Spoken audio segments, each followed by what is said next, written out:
सुप्रभात। गुरुजनों की दिव्य उपस्थिति, ये हमारी आज की आध्यात्मिक चर्चा का विषय है। गुरुजनों की दिव्य उपस्थिति हमारे ध्यान अभ्यास में ध्यान के पहले प्रार्थना करने का विधान है। प्रार्थना के द्वारा हम परमपिता परमात्मा व अपने गुरुजनों के सानिध्य व कृपा में वरद हस्त का आवाहन करते हैं।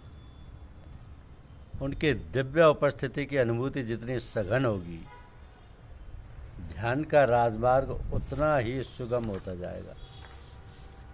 तो आमतौर पर लोगों की शिकायत रहती है कि हमको साधना करते हुए वर्षों हो गए, मगर हालत में सुधार कम मालूम पड़ता है। दो बातें हैं इसके लिए। पहली तो यह कि अपने हाल का पता ना चले, वही अच्छा है। जो रास्ता चलने को बता दिया उसी पर चलते रहना सद्गुरु की आज्ञा का पालन है। फिर तो यह फर्ज उसी मार्गदर्शक का है कि वह स्वयं निश्चय करे कि आपको किस रास्ते पर ले जा रहा है। ये तो उसकी मौज की बात है। हो सकता है कि वो ऐसे रास्ते से ले जाए जहाँ कोई तमाशा भीड़ भाड़ नहीं है, पर साधक को कैसे मालूम होता है। ऐसा भी हो सकता है कि वो भीड़ भाड़ के रास्ते से ले जाए तो फिर आँख पर पट्टी बांध दे, तब तक कुछ पता नहीं चलेगा किसी बात का कि वह कहाँ तक पहुँच चुका है। इसलिए जो अभ्यास साधक को बतलाया गया है उसको वह करता रहे साहसपूर्वक, और धैर्य ना खोए। समय आने पर सब कुछ ठीक हो जाता है और किसी बात की कोई कमी नहीं रहती। इसके अलावा दूसरी बात भी है कि वो है कि अभ्यास तो बतला दिया, मगर उस पर यदि नहीं चलते हैं तो प्रगति कैसे होगी। वस्तुतः ये बात तो अभ्यास ही स्वयं समझता है कि वह बतलाए हुए अभ्यास पर चल रहा है अथवा नहीं, और यदि चल रहा है तो उसे क्या ये अनुभूति होती है कि वो किस दिशा की ओर जा रहा है। आवश्यक नहीं कि उसे साधना के समय हर मुकाम की बातें मालूम हो और उसकी वजह भी जान सके, परंतु ये जरूर है कि उसके अंतर की सफाई हो जाती है, जिसकी झलक बाहर भी दिखाई पड़ती है। इसलिए निश्चिंतता से अपना कार्य करते रहना चाहिए और जो मार्ग पर प्रदर्शक ने बतलाया उस पर धीरज बांधकर श्रद्धापूर्वक चलते रहना चाहिए। अब मार्ग कोई भी हो, यदि सफ़र लंबा है तो तरह तरह की कठिनाइयाँ आती हैं जीवन में। इसी प्रकार की कठिनाइयाँ आध्यात्म जीवन में भी आती हैं। अंतर केवल इतना है कि आध्यात्मिक पुरुष में ज्ञान होता है और संसारी व्यक्ति संसार में दबा रहता है। तो आध्यात्मिक रास्ते का सफ़र सही है या नहीं, इसकी पहचान ये है कि जब कठिनाइयों में भी क्षमता बनी रहे तो समझना चाहिए कि अभ्यास सही चल रहा है। अधिक उथल फुथल हो तो अभ्यास बढ़ाने की आवश्यकता है। समय इसलिए अधिक लग जाता है क्योंकि अभ्यासी इसी कार्य के लिए उतना समय नहीं दे पाता जो उसके लिए आवश्यक है, और जब अभ्यास नहीं करेंगे तो फिर शिकायत कैसी। इसलिए ज़रूरी है अभ्यास करना, साधना करना और मन में ये श्रद्धा व विश्वास बनाए रखना कि जो अभ्यास बतलाया गया उसी से लाभ होगा। इसमें कोई शंका नहीं आनी चाहिए। इसी से उत्थान होगा, जीवन का कल्याण इसी में, और हम अपना संबंध उस परमपिता परमेश्वर से जोड़ लें, फिर उसी में लय हो जाएं। तो मनुष्य जीवन की सफलता इसी में है कि हम अपने जीवन को सत्यम शिवम और सुंदरम बनाएं। ये बात कहने में तो अच्छी लगती है, परंतु व्यवहार में लाना कठिन है। क्योंकि सत्य क्या है इस पर तनिक विचार करके देखें कि सत्य माने हम सत्य का आचरण करें, सत्य ही बोलें, सत्य ही सोचें, जो मन में आए जो मन में वो वही बोलें और उसी का आचरण करें।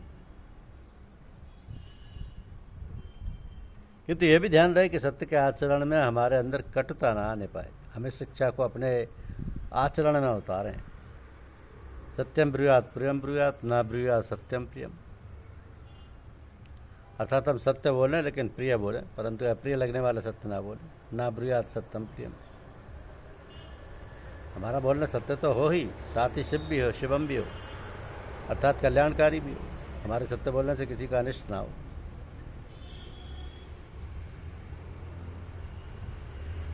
किसी का अनिष्ट ना हो,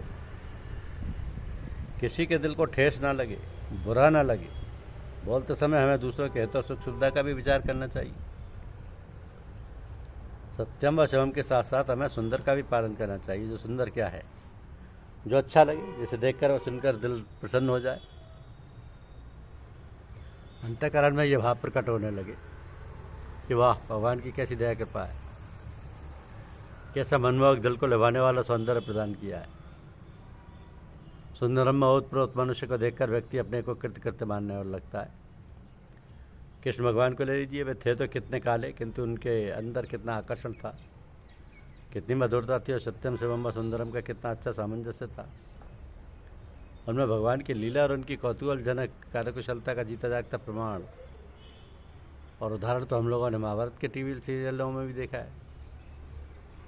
भगवान कृष्ण ने किस प्रकार नीतियों व रीतियों को प्रतिपादित किया जिससे सभी का कल्याण हुआ।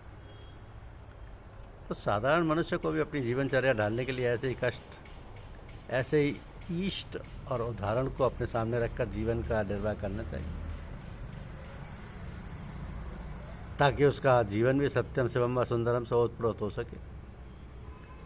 बिना अपने सामने एक दृष्टांत और उदाहरण रखे ऐसा करना महाकठिन होगा। इसलिए कहा जाता है कि किसी महापुरुष की छत्र छाया में रहकर उनकी आज्ञा और इच्छा के अनुसार व्यवहार करें, जैसे कि महाभारत में अर्जुन और युधिष्ठिर ने किया। वे कोई भी कार्य भगवान कृष्ण की आज्ञा के बिना नहीं करते थे, इसी कारण उनको सर्वदा सफलता मिलती थी। तो जब हम कोई भी कार्य भगवान को समझकर भगवान के लिए ही करते हैं, तब उसका उत्तरदायित्व स्वयं भगवान वहन करते हैं। वो इसलिए कि तब तो करता है कि यंत्र हो गया, वो तो अपनी इच्छा और अपना पन रखता ही नहीं, फिर क्यों ना भगवान ही उसकी साथ संभाल करें। इस प्रकार हम अपने जीवन को वैसे ही ढालें, वैसा ही व्यवहार करें जैसे कि उस जगत नियता की, उस अखिल ब्रह्मांड के रचयिता की इच्छा और रुचि हो। तो मनुष्य इस संसार में अपना कर्तव्य पालन अर्थात अपने कर्मों का भोग भोगने हेतु उत्पन्न हुआ है। यदि वह भोग बिना किसी इच्छा के, राग व द्वेष के, भगवान की दया कृपा समझ कर नहीं भोगता है, तो फिर भोग से योग रहता है और ये जन्म मरण का चक्र कभी समाप्त नहीं होता।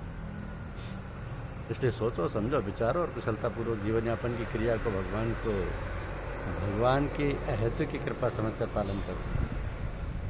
इसी में हमारा कल्याण है और इसी प्रकार जीवन यापन करने से हमारा जीवन सत्यम शिवम सुंदरम की ओर अग्रसर होता जाएगा।